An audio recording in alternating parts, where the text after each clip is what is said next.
Hello and welcome to Quirky Cat Crafts. This is Sherry. Okay, you guys, I'm getting ready to head out to go to work, but we're in a severe thunderstorm right now, and I don't see any reason to head out into the rain and get all wet and yucky if I don't need to, so I'm waiting for the storm line to blow through. So, I ran in here real quick because I wanted to do some filler tiles for my Eeyore project. So, you know, these are the button colors, right? And so I feel like this color, which is called Periwinkle, and it's a Sculpey Primo, is a good match. And I want to just do a texture on it and rub it with mica powders. So those of you that have watched me for a while know that this is my favorite texture stamp to rub with mica powders, my swirlies. So I'm going to do a couple of rounds of this, and I'm just going to rub it with purple mica powder. But, and this is why I'm doing a video for this, I have learned that depending on the clay color, it affects how the mica powders look. So as you can see on the lids of all of my jars of mica powders, I did just a little. What I had done was just cut out squares and then cut them in half. And I did half on white clay, half on black clay.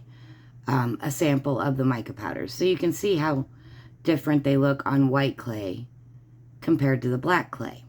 But when you put them on colored clay, it gives you a different look. So I'm going to just take a little bit off the end of this brick of clay and do each mica powder on it and see how it looks when it's on the periwinkle clay. So the four colors I've got are, let's see, this one is Violet Reflection. No, Violet, where's the English one? Something Violet. Something Violet, I don't know. And then this one is, good gravy, I cannot read these. Misty Lavender. And this one is Interference Violet. It's actually, it looks kind of white. But, so like on the white clay, it depends on what angle you're looking at it, where you'll see the hints of purple. And then this last one doesn't have a label on it. But it's not the same as the other three. So we're going to give it a go as well. I don't know what that one's called. Okay, so let me get my little blade here. And we're just going to cut a little bit off the end here. And we're going to move this out of the way for right now. And just squish this up. And we're going to, gosh, it is so dark outside for early afternoon here, you guys. Run it through.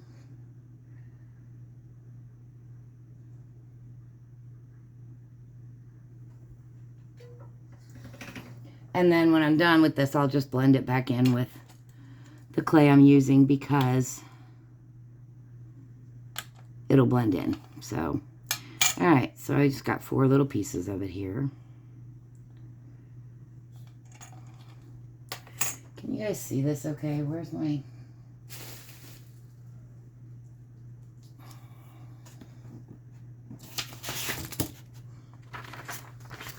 We're going to just put a piece of white paper because I don't need the grid lines for this. All right.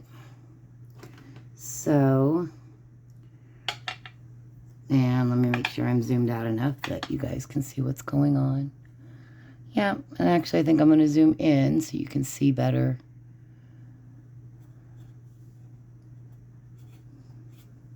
I got to move you a little bit. I'm sorry, you guys. I'm still learning this new tripod thing.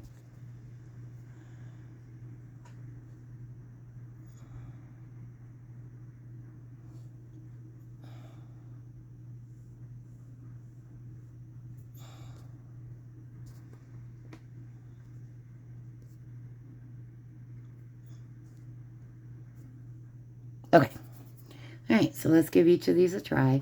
And I'm just going to get a little bit on my finger and rub it on the clay, and we'll see how it goes. So this is the one that looks mostly white, and it's like the interference violet. Let's see how that looks on there.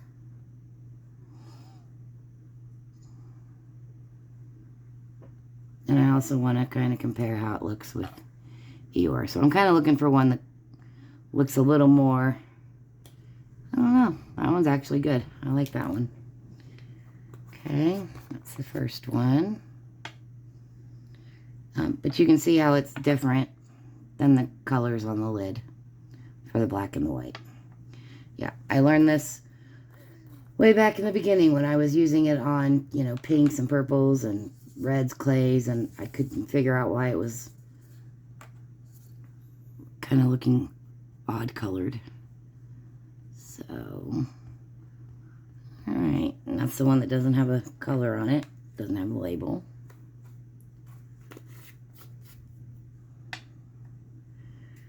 And then we'll try this one. This is a darker one. Ooh, I like that. That kind of looks pretty much the same color as the clay, just gives it a little shimmer. And let's try the last one.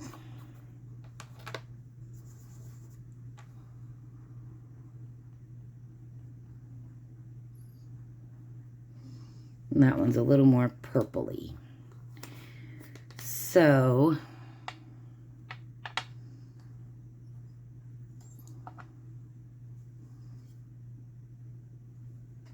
kind of leaning towards this one, which is the Misty Lavender, because it's kind of a more of a bluish color, which is closer to the button color. So I think that's the one we're going to use as the Misty Lavender. But you can see that it's even different than the sample on the black. It's similar,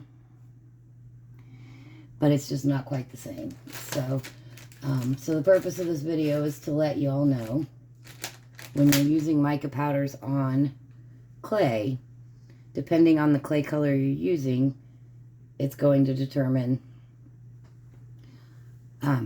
what the color looks like when it's on the clay. Okay? Ooh, rumbly thunder.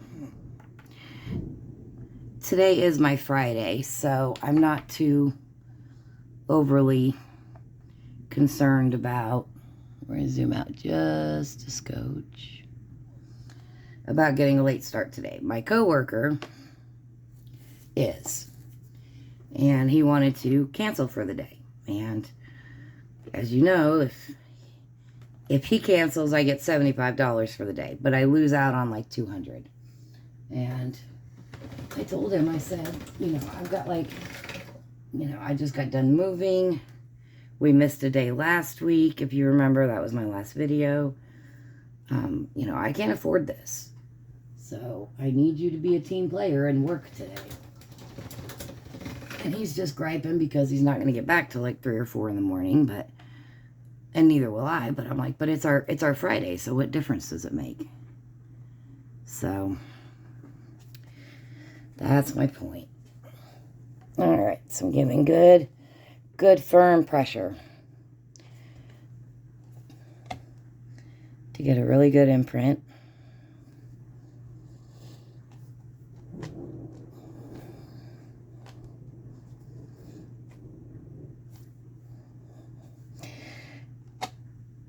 Okay, and while Primo does cut fairly well after baking, I think I'm going to go ahead and cut these down into, you know, smaller squares and strips. And then if I need to trim some off to have it fit wherever I'm going to put it, I can do so, but then I'm not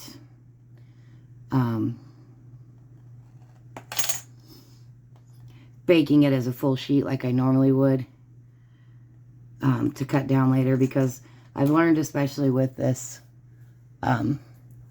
swirly design, that when you go to trim it, sometimes it just crumbles, and so a lot of it gets wasted. So we're gonna I'm just trimming off the part that doesn't have the impression on it.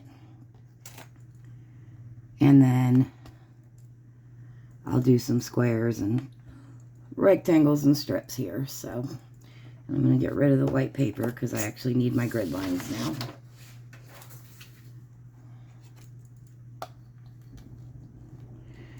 Rumbly thunder. I'll probably cut it after I rub it with the mica powders. So, and then this one isn't, you know, a full square, but you know, I'm cutting it down anyway, so it doesn't need to be.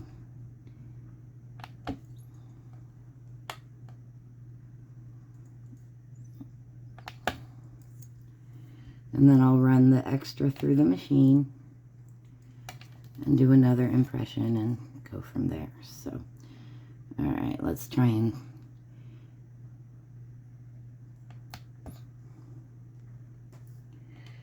so here we'll do these two little pieces, and then I'm going to let you go because you don't need to watch me rub the mica powder on all of it. And I'm just going to do that real quick and then go finish getting ready for work. So there's a little piece.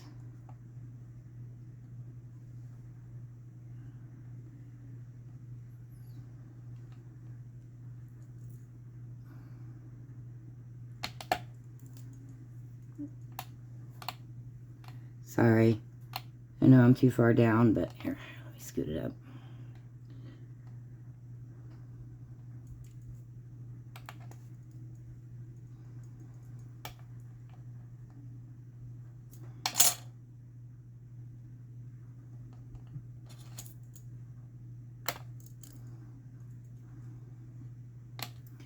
And then the other thing is when you're doing strips like this, when you lay it on the baking tile, make sure it's straight, because if it's crooked before you bake, it's going to be crooked after you bake. So, all right, we're going to put a little bit of this down here on the cutting board, tap off the excess, and give it a rub-a-dub-dub.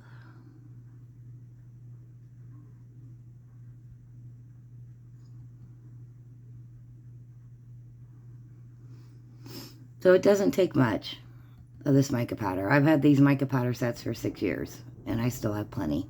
So, but you're just going to get some on your fingertip. You don't want to use a brush when you're doing a texture, because the brush is going to get the powder down into the texture, and we don't want it down there because we need that contrast. And you just give it a light rub. And you can tell by, like, as you're rubbing it, when you've got a good amount of powder on there, then instead of it feeling sticky, it's going to feel like slick. And so then that's how you know that you've got good coverage everywhere. Okay, so those are going to be, that's going to be the color. There's our Eeyore buttons next to it. What do you guys think? I think that's going to be a very pretty filler for this project. All right, you guys, that's all I got for right now. I'm going to finish getting these together real quick. I'm not going to bake them right now because I'm getting ready to leave the house, and I'm not going to have the toaster oven running while I'm not home. But going to get it ready to go so that tomorrow, when I come back in here to work on this project some more, I'll turn the oven on then and get started on the baking. So